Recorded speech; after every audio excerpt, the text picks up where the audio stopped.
най-приятен въпрос. Казай. За сутринта искам да ти задам. Да. Вчера, понеже пътувах по време на матча, Да. бях в Македония. Имаш вид Левски ЦСКА? Да, Левски Който ЦСКА. надявам победа. Да. Се игра, да? Да.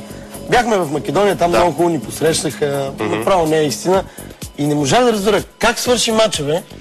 Ами, ти не ме помниш принципно, защото там си прекара много добре в Македония, но и аз бях с тебе и пътувах по същото време. Да. Но пък го слушах по радиото. Да. И мисля, че свърши 2-0 за Левски. Виж колко... Аз знам по принцип, че свърши 2-0 за Левски, но ми е приятно да питам. Сърца червени, сърца милиони, на шампиони, само ЦСКА. Браво, момчета! Да, Така точно. ви искаме. И когато сте два пъти по-силни, сваляте гащите и си падате като пичове.